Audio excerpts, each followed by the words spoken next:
thank you, Whitney. Really appreciate it. So I think I've known you about 15 years or so. It's been something. A very long time. Well, I'll say short time, but there. But I'm excited about this opportunity to talk to you. And I know we talked about several years ago, and we were like talking about reading, having this book. And I was so excited when you told me you're going to write this. And I said, once we do that, I said, I want to have you come out to the community.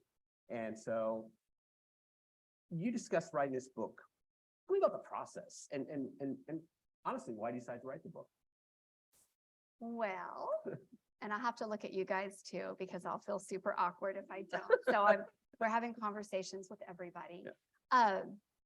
The truth is the book has so many different facets, and I feel like every time I do one of these events, that's usually the first question. And then I feel like each time I say something different. So if somebody were to go to another event, it'd be like, that lady's just making stuff up. She has no idea why she wrote the book.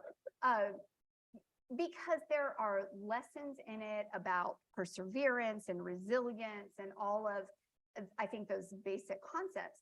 But really, even I had to sit down and think, why are these the words that came out on the paper? And I feel like it's because I wanted my children to understand that we live in a time, and maybe this has been forever, and I've only got 54 years here, but that people seem to think that the living of life is actually getting to something, that there's some obscure goal out there and that every person is supposed to get to that place. And then when something doesn't go well, or if they make a mistake, or if they fall off their path toward that goal, they feel like they've done something wrong. And then that goal is no longer theirs. Or maybe they're afraid to take any action at all because they feel like, oh my gosh, if I do this, then that's the wrong choice. I'm not going to get to where I need to be. And on a personal level, I wanted my children to understand that I want them to have goals. I want them to pursue things in life. I want them to have dreams, but everybody's guaranteed to be stuck at some point. Everybody's guaranteed to run into a wall or fall off a cliff or experience something that's heart-wrenching or stressful or just all catastrophic. And maybe we all won't experience something catastrophic, but when we do, I wanted my kids to know that they could push through it, that it's something that will help them grow, not something that's going to stop them. Because the story is super messy. There's no path. There was no perfect path for me, but yet somehow I ended up at this great place of joy. And when I talk to people in the community, I talk to people in other parts of the country or wherever, I hear their stories. And sometimes when they tell them from a point of sadness or victimhood. And I just want to stop them in the middle of their story and say, but wait a second, what did you learn? How did you grow? What did you gain? And really, I think that was the fundamental reason for the book is I wanted to use my story to encourage people to look at their own story and say, what ugliness about my life, what messiness about my life has actually helped me to grow and develop. So I think that would be one of the 18 answers I've given, when I do these, I don't know. But I actually really had to put some thought into it because I did feel like I kept giving these different answers and they're all correct. But that is the one that rings the most true for the whole book. So there you go. That's great. It was something I was like, yeah. We were talking, you're like, I'm thinking about doing this. And then it was like, okay, well, why? Right. Well, and I think when we were talking, I think I had, and I don't know if you guys have ever felt like this, I had so many ideas. I wanted to write a book about business. And I wanted to write a book about parenting. And I wanted to write it like I'm so knowledgeable, right? Like thank God I finally landed on a book that talks about failure because that is something I do very well. But I had all these ideas and I really didn't know where I would land, but we did talk about it we would always meet at, I don't know, sporting events, right, school events, whatever. And it was a constant conversation. So I finally got my act together and did it. Well, I appreciate And I that. don't even think that was one of the topics we talked about. No, So, no. You experienced a lot of childhood trauma. I mean, did writing this book help you understand that? Did it bring some stuff out? Did it really allow you to focus on that It did. and really, you know, absolutely. I mean, it's a funny thing. And I feel like we all have some childhood trauma of some sort, right? And Right. Everybody's trauma is very different. I don't know that I thought I knew it was weird. I knew that my childhood was weird, but I don't know that I would have ever said to somebody, I have trauma from it. I just felt like it was a unique experience, or maybe I just never stopped long enough to think about it. Maybe I didn't want to think about it. I'm not sure. But I do know that I harbored some resentment. Perhaps, I don't even know if the resentment's the right word, disappointment, maybe toward my mother. You know, I wanted the experience other people had. I would watch my friends and I felt like, I want that life. Why can't I have that life? And of course, when you're a child, who do you have to blame, right? You blame your parents. And if any of you are parents, you know that it's all your fault. Whatever it is your fault. And there were some real experiences, some hard ones when I was a child. And I did feel like they could have done that better. They should have done that better. And then I became a mom. And I think I even became more judgmental, to be honest, because then I felt like, well, they really should have done better. But when I wrote the book, it was during COVID. So what were we doing? We were all stuck in the house, and I was living my 7-year-old life and 8-year-old life. And I was spending time with my dad and my mom. But the interesting thing was, when I started spending time with them and rewriting them, you know, writing about them, researching them, spending time where they were at that time, the empathy was huge. Like, all of a sudden I realized that my mother, who I've struggled with that relationship, my mom had nobody. And I didn't realize that. She didn't have the internet. She didn't have social media. She was in a generation where you were supposed to follow your spouse, support your spouse. She had dreams, I'm sure. And I know for a fact that she wasn't allowed to pursue her dreams. And so when I got to create her character on paper, I felt such empathy for her. I felt sadness for her, because it occurred to me that she just didn't have a way out. She had no one to talk to. She had no support system. And my dad had a lot of issues, but my dad was more of a communicator. So he had a lot of issues, but he was funny. And so I was more forgiving of him. I was like, all right, well, you're kind of a train wreck here, but you're really a funny guy. And so you get a pass. But then I looked at my mom and I was like, well, you have a lot of issues too, but you're not very funny and you don't really communicate with me. So you don't get a pass. And that was my child perspective. But now as an adult, it really made me sad. It made me sad that she had no resources. And the way that my dad's trauma came out through alcohol and drug addiction, and hers came out in depression. And I didn't know that. I didn't really realize that until I wrote the book. And then I saw her as a young woman just trying to do her best. So I will say, I hadn't seen her in a number of years. And last month I went to spend some time and see my mom. And the book helped me to get to that place. So I think that's the best way I can answer that. I guess perspective is everything. So looking at my parents as people and not just my parents was a big deal. So yeah. That's great. So shameless plug that, I'm the new chamber director, and now I have to run a business as a chamber. And how hard was it to run a business and raise 4 kids by yourself? I mean, I guess right there, like, come on, Brian. Like, right. How hard was it to raise kids? My mom raised me single, Yeah. parent, but I was only one, and she had a struggle sometimes. But but 4 kids and running a business, all of a sudden I was like, wow, how'd you do that? No, I don't remember, because you're just trying to do it. I have some clients in, the audience, and they'd probably say, like, not well, because there was a lot of disorganization. I would say this, and of course this relates to the book. So the one thing I learned growing up, and pushing through all of these situations is you can only control what you can control. You can't do everything. You can't be everything to everybody, right?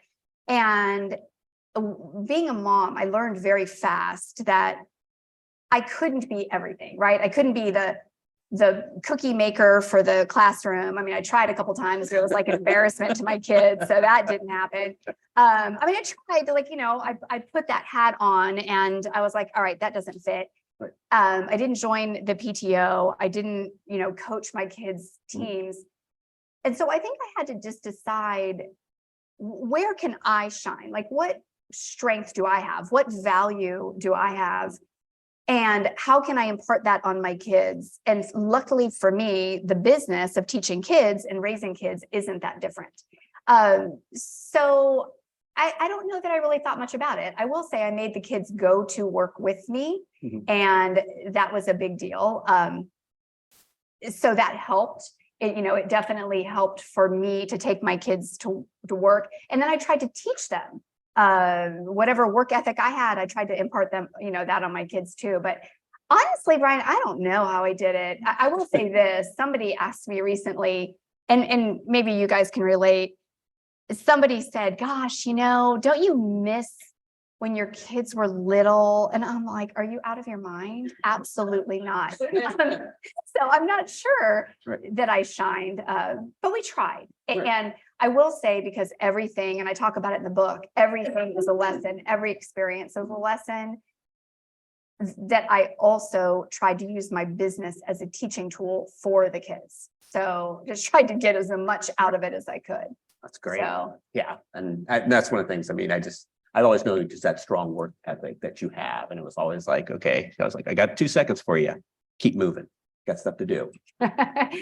Desperation. So when I was reading the book, I mean, a lot of stuff, I could go on and on and on, but when you're at the Olympic Village, what was the reason? Why did you say, I got to stay here? I got to continue to do this? I mean, because there seemed like there was obstacle after obstacle after obstacle.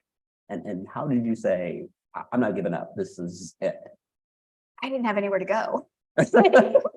Like, desperation is a big deal. It's a big deal. Right.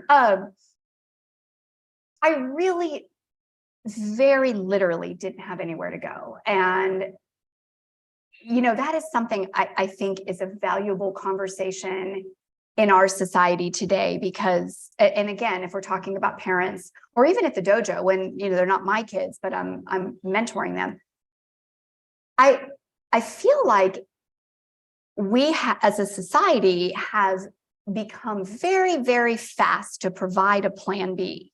Somebody will say, well, I want to do this. And the parent or the mentor, or the teacher, whoever will say, well, what's your plan B in case that doesn't work? And what I've learned about life is, if you go full steam toward a goal and it doesn't work, that plan B is going to show up. You don't even have to go find it. It's going to show up, because you won't have a choice but to find a plan B. But if you have one too early, then when things get tough, which they will, it gives you an out.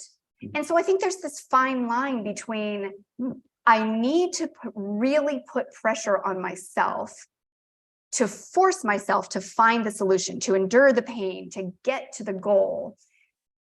But at the same time, I also don't want to be unrealistic. So I think the best answer would be, I really felt like I belonged there. I really did. I felt like I was as good or better than some of the athletes that were there. Okay, maybe as good, maybe better is pushing it, but I definitely had confidence.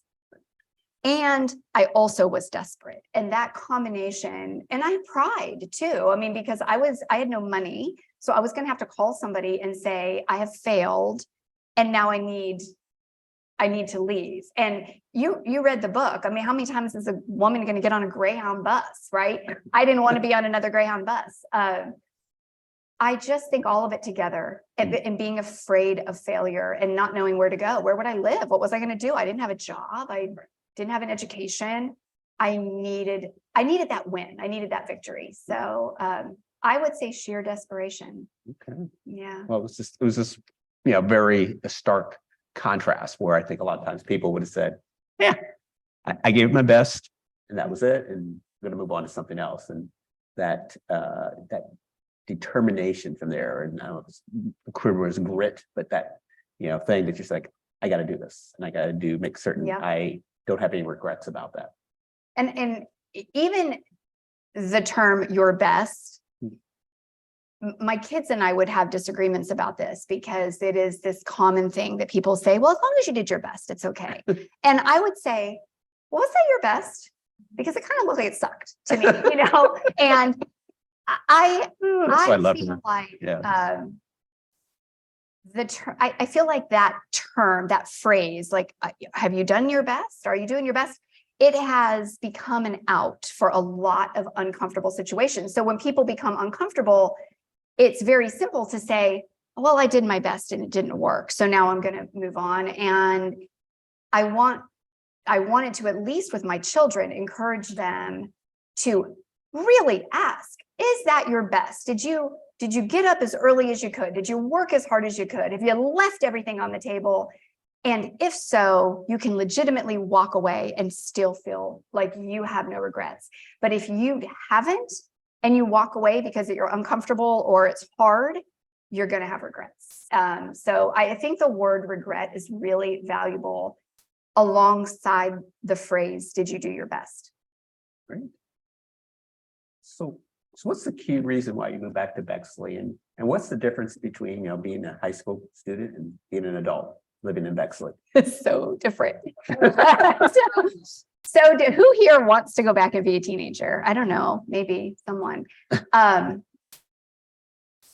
Teenage years for me were very hard. It was, so I divide it. So there's a chapter in the book called Freedom. And I feel like that particular year, and one year when I was 7 years old, those were my golden years. Those were the years that I lived without the feeling that the shoe was going to drop, right? Something bad was going to happen. I loved my freshman year at Bexley unconditionally. There was no concern, no worry. And I'm so grateful. And I wrote in the book that I'm so happy I didn't know what was coming, that I didn't realize the journey that was heading my way, because then I would have worried about it, right? So that freshman year was just ideal. Sophomore year began to fall apart, and then junior, senior year were terrible. Well, what was there of senior year? But I will say in all authenticity, I don't know that as my life moved on, the 20s were chaotic too, book number 2. We haven't gotten there yet, but I don't know that I pined for high school, because I also associated even the good times kind of got blocked out by the hardships. As an adult, coming here, I've been here now 22 years. I was still struggling a lot when I first moved to Bexley, and I came into Bexley as I had little kids, single mom, could barely afford, actually really couldn't afford to live here at all. So every single day was a struggle. But I knew that my dad's words were correct. And my dad said to me in the journey coming down Cassidy, he said, everything you need is here. And I didn't realize exactly what that meant. But what I can tell you now is our little community, with all of our struggles, and we have struggles, we are a small town, we have small town struggles, but we also have a community that supports, that shows up, that loves each other. It's safe. The school district, it was instrumental in helping me to help my kids, fly. 2 of the 4, the other 2 went to a different school, but I don't want to say I didn't have anywhere else to go. I lived in California. I don't know if you guys have ever lived in California, but I was trying to leave. I was one earthquake done. I was literally caught in an earthquake, and I knew I didn't want to be there anymore. It was very unsettling. It was a really bad earthquake, and I didn't know where to go. And I happened to have somebody from the book, Michael. Michael looked me up. And if you guys have read the book, Michael's a big character in the book. And I have to give it to him, as soon as internet was a thing, big old dial-up AOL, Michael found me. He used the internet to find me, and it took him until I was 30 years old. So he said as soon as he could search for me, he did. And then he came to California and he got me. And so I moved here back to Columbus to be with Michael. We got married very quickly, and then when our marriage fell apart, I didn't know where to go because we didn't live in Bexley. And I came to the only place I knew. I came to the community that I knew could help me with everything I needed, which ironically is exactly what my dad said. And Wow. I have to question now. I believe there are no coincidences. And I have to question why he said those words and why I remembered them. You know, and some of the book, especially the early years, I had to interview people. I had to go back to locations. I had to read records. You know, it's hard to recreate the early years, 4, 5, 6 years old. But that one phrase, that quote from him, I remember clear as day. I remember him looking at me and being so excited and saying, "Everything you need, you'll find here." So here I am. I think that's a bumper sticker. Everything I need is right here. New Now, chamber I thing. think about that though. You're going to put that on your car, and then people are going to drive past your car and say, "Well, what do you have that I need?" I don't know that bumper sticker is such a good. And they come in there and to the chamber, and that's what they get. So one of the favorite things I really like about you is your sense of humor. And I know my wife will go, "Why are you laughing so hard?" And I go, "It's Kelly. She just posted something from there. It's observational humor." Where'd that come from? And maybe it's just me, and maybe it's just like, Yeah, I it's don't funny think I'm that. I don't think I'm funny. But it's like, it just always is like, did you really say that? Do you really mean that? And it's just, it's a great, so. Where's the No filter. Okay, but let's be honest. Some of those Facebook posts are after a glass of wine. So, Okay. you know, I would say this: life is. Okay, let me back up. And so I want to tell a story that it means a lot to me, and I hope it will be taken as such to everybody else. So when I was I was a mom at 21 is when I had my first child, I believe 21. And my life was as big of a mess then, as I was already one divorce in. Can you imagine at 21, two kids, and I was already divorced. So clearly I did not have my act together. Maybe I was 22 and divorced, but I was having a hard day, a really hard day. And I lived in a little apartment in California, and I was on the 3rd floor, and my son was crying, and he had been crying, and I just didn't know what to do. He wouldn't stop crying. And I was at my wit's end, and I went outside and I sat on the little step, and this woman came out who I've always told the story that she was an older woman, but honestly, she was probably like my age now. So we're going to say she was a middle-aged woman. But she came out and she said, what's wrong? And I told her, I just spilled everything. You know, I don't even remember exactly what I told her, but I have a pretty good idea that it was pretty much everything wrong with my entire life and up to that point, right? And she listened. And then she said something that to me was so profound. And when I tell people this, they're always like, "Oh, that's horrible."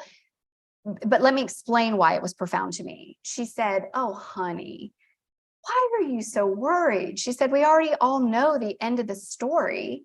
And I'm like, "No, I don't know the end of the story." And she said, "We all die." And so maybe she was drinking a little bit, but what that gave to me was it didn't minimize the heartache of when we lose somebody. So I don't want it to be taken as such. Right. But what it did was really show me, or remind me, we have a limited time in this experience of life. And if we spend that time being upset and angry and bitter and resentful and vengeful and all of the negative things, what's the point? And so no matter what my day brings, I try to find the funny or the inspiring or the kind, the fun stuff to keep my eyes on. And then I want to share that with other people. So my social media is an opportunity for me to share joy, really, to find the joy and then to share the joy. And I think I don't view it really as humor, because I don't think I'm that funny. I think I say crazy things, and much to the embarrassment of my children, but it really is just about reality. You know, most of what I talk about on social media is stuff that other people think about, but they don't say. And usually it's about real life things, like something that's gone horribly wrong, or something I'm embarrassed about. It's never critical toward other people. So I think that's just it. That woman really, and I've never forgotten what she said to me. We don't know when our time is over. It could be tonight, it could be next week, it could be 50 years from now for me. I don't know. But I don't want to leave this earth feeling like I looked at everything that was negative. And I certainly don't want to leave this earth feeling like I looked at something negative and then turned around to somebody else and said, oh, I saw this horrible, depressing, terrible thing. Let me tell you about it. Right. Right. And so I would just choose the joy instead. So I feel like that's probably where that comes from. Well, it's good. And I'm glad I also participated in that, because my son just told me recently, he said, well, you know why her son would always ask, he would come over our house, and he was a great cook. And he would ask him, you know, what do you have, Mr. Drury? And I'm like, it'd be late. And I'm like, I don't know. You can have anything you want there. And I didn't know he was taking pictures of me. And I would have like a mean face because I was tired and it was late. And he would send it to you to say, I am at somebody's house from there. I've met the cure for you. And Oh, yeah. and so it was like this whole, I was like, so those mean looks up there, like, yeah, oh yeah. She would like laugh. She's like, look at Mr. Drury. He's always mad. Like there. And what he's explaining is, this is the kind of mom I was. I wanted picture proof, right? If you were at someone's house, I wanted a picture of the parent. And so that's why my son had to send me text pictures of parents. But every picture I got of Bryan, he looked angry. And so he must have just been catching you at crazy times. But he would just ask, he'd be like, and he was so good at this. I never knew he was taking my picture. And he'd be like, well, what spices do you have? What do you have in the kitchen? I'm like, you can have anything. I don't care. I'm like, just for there, cook, whatever, you know. And he would take pictures somehow. I don't know, like he was doing this for there, and he would send it to you. And so I just learned that story recently that, you know, I had. So I have the library of the crazy Bryan Drewry pictures. Yes. So I'm glad I could, you know, be entertainment. So, well, I could go on all day long, but I want to open this up to questions from the audience. And yeah, we're ready. And I hope you guys have something. Otherwise, I have to read to you or make up something, or we have more stuff. Or I don't know. So please feel free. Or not.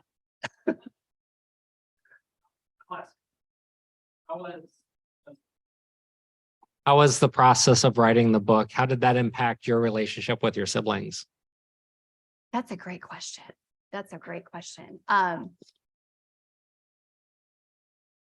The process of writing the book was very hard. It was hard from every angle, right? It was hard from an emotional perspective. It was hard from a technical perspective. Anybody that's ever written a book, I'll tell you, there's a moment where you just feel so defeated because you write the book, you get everything down on paper. And I think my submission was 53,000 words, I believe. And then they chop half of it, you know, and they're like, nope. And then it comes back to you, and then you have to make up those words again, not make them up as in you're like making stuff up to say, but you have to make up the difference. So if they chop 20,000 words, then you have to go back and you have to retell the story again, but you need to bring that word count back up again. So from a technical standpoint, I always thought I was a pretty good writer. But learning how to write a book was very, very different for me because I'm more of an off-the-cuff writer, and I don't use good grammar. I don't even have good grammar, really. And so when an editor gets a hold of someone who writes just free-flowing, that was hard. So we had to strike a balance between I need my voice to be in the book and not freak out the editors, drive them to drink, right? And that's what I felt like I was doing. So it was really hard. I wanted to give up so many times.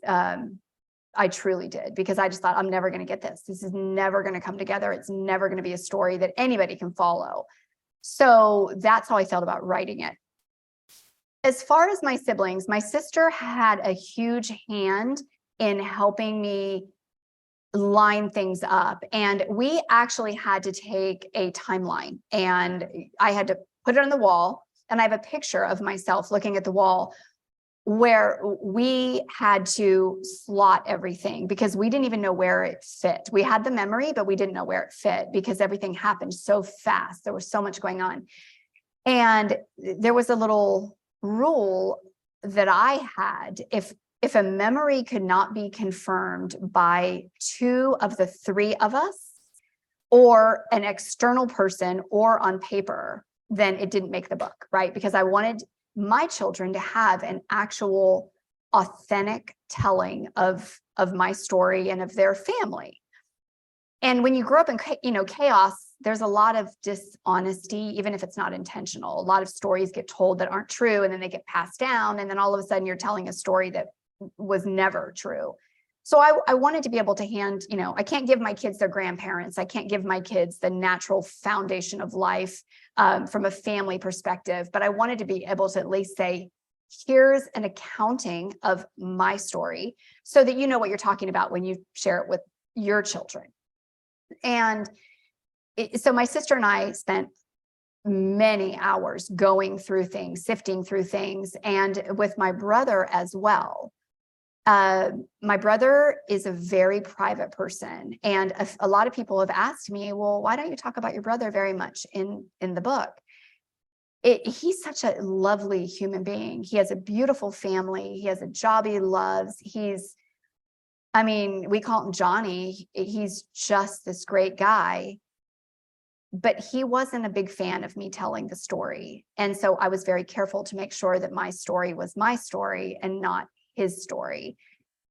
I think we're still working on that as siblings. I don't think he was very happy about it because my dad's memory is really important to him. And sometimes when we're honest about a situation, I think he was afraid that by telling the story, I would diminish my dad's memory. And I tried to tell it in a way that was very authentic and true, so that perhaps other people that go through experiences of addiction in a family, and I've had so many people reach out to me and say, thank you for writing that, because they could relate.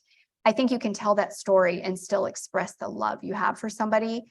I don't think my brother's read the book, and I really do hope that he does, and he sees that I honored his privacy and that I honored our parents.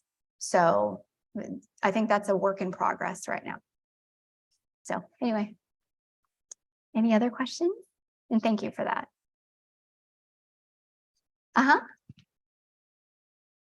The lights are blinding, I will say. So I'm not sure whose hand was up. It was so interesting in your story mentioning your siblings, and all 3 of you have gone on to live such productive lives. What was the common thread between you that kept you from being victims of your circumstances? We've talked about that a lot. I don't know that we have an answer. I really, honestly don't know that we have an answer. The best that we can come up with is that each one of us encountered somebody at some point that helped us to stay centered to a degree. But there was also a lot of adult learning. My sister and I have a joke that we had to, everything we know, we had to do it wrong first and then figure out how to do it right. I just don't know that I have a good answer for that. But I will tell you, I was held together by martial arts, which is why I love teaching it here in the community and passing that gift on. My sister was held together through hospitality. She's a very loving person. You can kind of see in the book that she ended up mothering us. She became the mom, and she's very much a mom. If my sister was on this stage, you couldn't find 2 people that are more different than my sister and I, but we're best friends. I think she would say that she married young, that her family kept her centered and just kept her striving to be the best version of herself so that she could be a good example for her children. And I will tell you, my brother, he is the best. He's just such a good soul. And his number one mission was to be a good dad and to make sure that he shined for his kids. And that's exactly who he is. And so I think we all had different ways of just wanting to find value. But I don't know that we thought about it. I think we were all just a little desperate trying to survive. And then somehow, I will say this, when you don't have a skill, you have to use what you have to make a living. And I do find it ironic that the only skill I had was karate, and I built a world around karate. The only skill my sister had was cooking, and she built her entire life around, she has the pie version of my karate school. So she has a pie shop that's enormously successful where she is. And so that's how she found her foundation. And then my brother has always loved military, law enforcement. I think he enjoyed things he could understand. So, which I do too. So his children are in the military and he's very proud of that. And he works in the safety industry. So it's like whatever skill, whatever interest we had, we just grabbed onto it with all that we were made of and just tried to hang on. And then somehow we all made a life out of it. And I find it interesting now too, that often as parents, people say, and they'll come into my karate school often and say, well, we're just trying to find my child's thing. And sometimes I want to say, back that up. Look at your child's personality and then help them to develop that, right? And instead of trying out all the things, let them find themselves, just look at what they do and what they love to do, and then let them develop their personality and their thing will show up. So I think it was our things that kept us grounded. So thank you. Have you read the legality? Okay, so here's the deal about that. So my daughter, Rain, my youngest of the four, she came home and she was like, I'm watching this crazy show and it really reminds me of your life and you need to watch it. And I think it's been out a long time, right? It was probably pre-COVID. And I watched about 4 minutes of that. And I was in my kitchen and I said, you know what? I've lived this life. I don't need to watch it again. And it kind of upset me. And she was like, no, it's so good. And I'm like, and this was before I wrote the book. And I have never picked it up or watched it since, because you're asking about trauma. There are certain things that are uncomfortable for me. And for what, I don't remember the scene. I don't even remember how it opened, but I remember whatever I watched, I felt uncomfortable. And it was the end of my night and I just wanted to drink my wine and be peaceful. So whatever it was enough for me. And that's where I stopped. So maybe now that I've written the book, I wonder how I would feel about that. Yeah. I know Steph has a loud voice. She could just scream. I do. I'm a principal. She is a principal.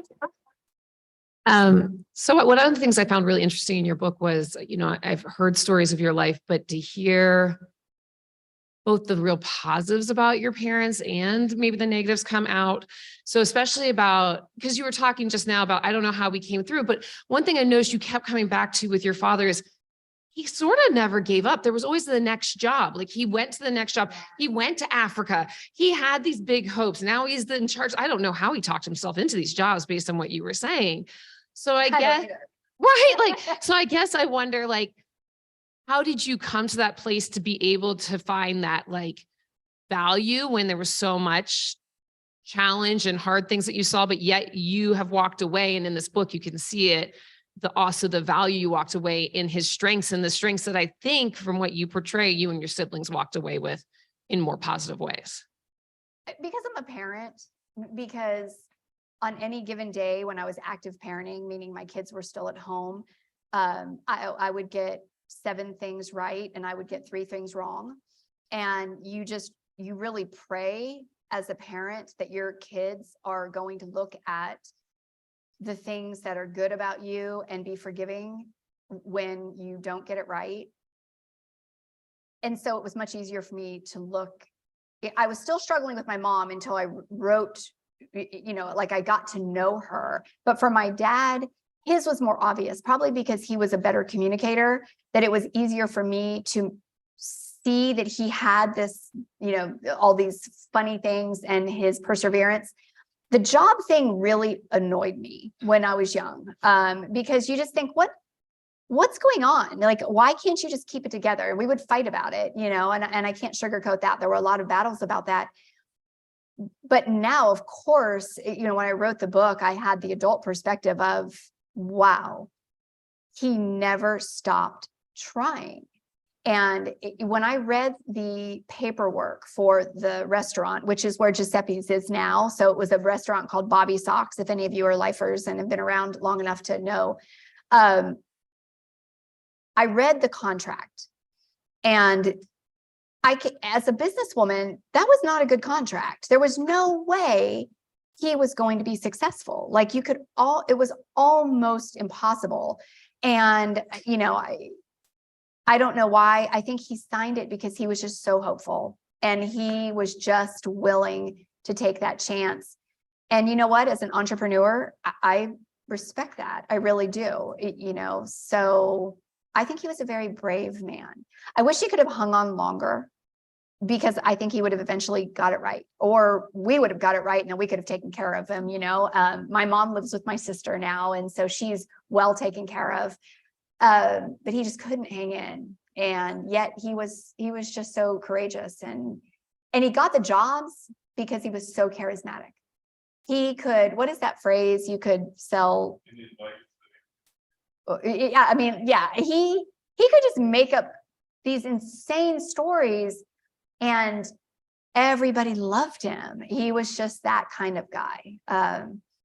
Very, very likable and very brave. So it was easy. That same bravery, right? I'm a lot like my dad. You have business and your dojos. Yeah. Moving places with muscle. Cars crashing through the dojo. 2 times. Yeah. 2 times, I know, right? Like, who does that? I Even see now. the odds on that for insurance, and that's not. I had just took Comical. statistics, in my new college adventure, I had to take statistics and found out that it could happen again. Like, there's no statistical relevancy there. I look just like my dad, and I act a lot like him. I am very grateful that the one piece of my dad that I didn't get is the addiction, but the personality, the sarcastic humor is very much my dad. So, anything else?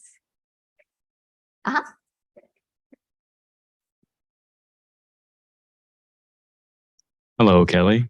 Hello. Well, as you know, I haven't read the book yet because this is the first time we've seen each other since I was on 11. We used to study at the same dojo back at the Police Athletic League. And so it's just really cool to see that you turned out as awesome as you were back then. And as far as you beating me up every day for 3 years, I forgive you. So this is a crazy story, you guys. And again, I don't believe in coincidences at all. So if you read the book, then there's a section where I go to train at the Police Athletic League, and Michael takes me there. So I go there and I meet my new family, and I was 16, 17, and he was 11. And we never, because I moved on, we talk about it in the book, I'm there and then I'm gone and then I'm there and then I'm gone again. Did you have any idea where I went? I had no idea. At that age, it was like, I don't even think I knew your last name. It was right, like, you right. don't, although we It kind of was- all knew each other from the dojo, so we didn't know like, home lives or things like that. But Right. when I saw that you had this event coming up tonight, and I think I reached out to you on Facebook, and I was like, well, let me go. I think this is Kelly from back then. Yeah. But this is like, pre-internet, pre-cell phone, pre-social media. So I'm going by pure memory. Then I saw some martial arts picture. I'm like, yep, that's her. I recognize. Crazy. And that was That is just her. a few weeks ago. Yeah, that was just 2 weeks ago. And he connected because he had written a book. And so in this crazy world, we ended up kind of circling around each other again, which I just thought was unbelievable. So you'll clearly be- we're meant to reconnect. You'll be happy to know that I contacted some of our former classmates and we started a Surviving Kelly group text. So we're all recovering from, you just beating us silly for 3 years. So That is congratulations. so funny. That is so funny. Oh my gosh. Wait till I tell my kids that. I'm going to brag about that. Because they have a group text called Surviving Mom, Apparently there's a lot of people that need to survive this woman. Oh, I love it. I love it. Oh, thank you, David. Anything else? All right. Well, What do you think, sir? I thought this was great and know a lot of people, thousands and thousands of people, but you have to be one of the people that, I've really like, I did not know exactly what, made you tick, but I was like, you've always been that person. There's something about you that's just extremely special. And when I had a chance to read this book, it really came out and I really, really appreciated that. And it was just like, I'm just so glad that you did that and shared yourself in there. Because that's hard, opening up about yourself. But No, thank you. but I admire you. And I was like, I wanted to do this and I'm glad it happened. So I'm so grateful and I appreciate you so much doing this. You guys, my good friends, I have a few of them here today. They would be the first to tell you I am antisocial. I'm very social on Facebook. yes. But I never go out. We have wine nights about once every 4 years. And so it's hard for me I'm great when I teach. I feel very comfortable, but in a situation like this, it's a little less comfortable for me. And I would never have done this if you hadn't pushed that envelope a little bit. And so I really appreciate that. And I appreciate all of you for taking some time out of your evening. And if you have read the book or if you're going to, or maybe someday, if you do, I really want you to read it. And I told there was a podcast interview where the guy said, what would you like someone to take away from your book when they're done reading it? And I said, I want them to never think about me again, because that's not the point of the book. The point of the book is I'm sharing my story. Let's normalize talking about hard moments because everybody has them. And then I want them to look at their life and say, what has my life taught me? And I want that person to share that experience with another person. And then there's a quote in the book that really is all I want someone to take. And it says, whatever your story is, there is someone standing on the edge of life, ready to give up, who needs the answer you have. They need to know that they can do it because you did, or they can survive it because you did. And so our stories matter. And so I don't ever want anyone I'm just going to stay in my house and watch my Netflix and drink my wine and hang out with my dogs and then let my kids text each other about, all the crazy things their mom does. But I want you guys to share your stories. So that's really, at the end of the day, the purpose of the book is to normalize all of our messy lives and talking about them so that we can encourage people that are stuck. And that's it. Well, great. Well, so on behalf of there, I'm going to give a book away. And so Yeah. I'm going to give it to another author from there. So Mr. Mosley, come on up from there. I had a conversation with the mayor and he took your, special pickles and made some special stuff. So in return from there, we like to, on behalf of myself and everybody, like to give you the book from there. So I'm going to give you a big hug, buddy. Oh, you too. Don't go anywhere because I want to, make sure we chat. Yeah, that connection, is that just so crazy? yeah, it was just 2 weeks ago and he's like, are you doing something with Kelly? I'm like, yeah. It's like, so also where can we get your book at? So shameless plug. Yes, shameless plug. So I really didn't know how any of this worked. The publishers control all of that. I, of course, have some at my dojo or whatever, but really Amazon, Barnes and Noble, Gramercy. Yeah, but I don't know how many copies they have. I think Two. they, yeah, they Two, do and two. people were Right, in, right. so you're like, I need two more.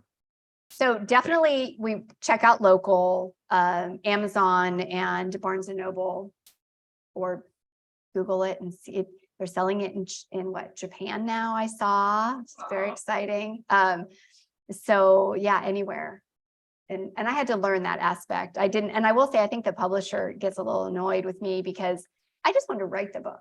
I didn't really, want to do anything else. I just wanted to write the book and then know it was out there in the, universe so that my kids could have it. And they are like, so have you done podcasts? Have you done author events? Do you have this scheduled? And I'm just not very, very good at that. So anyway, and if you do read it, the one thing I would ask, the one thing I have learned is what moves books in today's society is the reviews. So when a book has more reviews, it gets more publicity, so more people see it.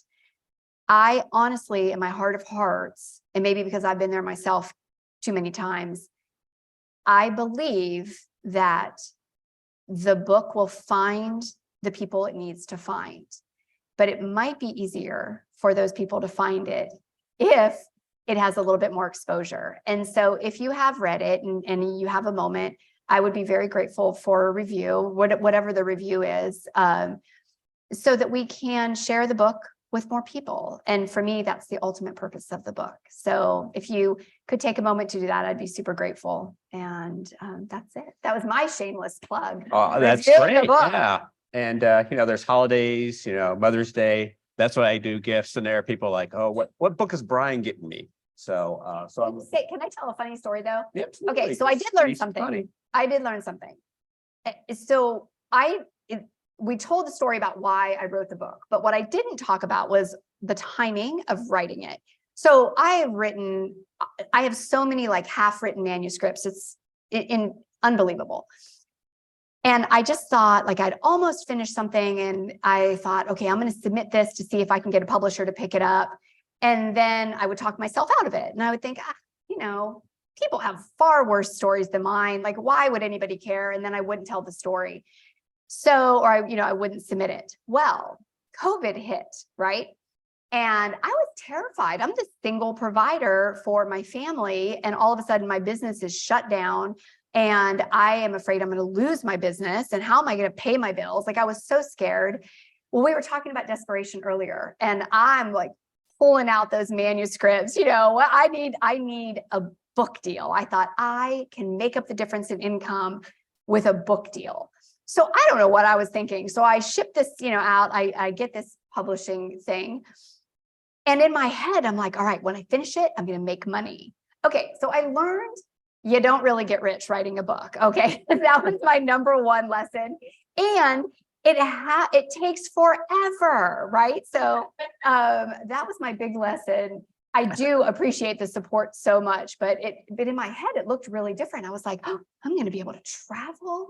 And I can buy more dog food, So anyway, that is what I learned about the kind of the business side of the book. And I think that's why I don't, I just want, but I'm so grateful for the support because I know the more people that read it, it will talk to who it needs to talk to. So anyway, that was the timing. And we do talk about how hard moments teach us powerful lessons.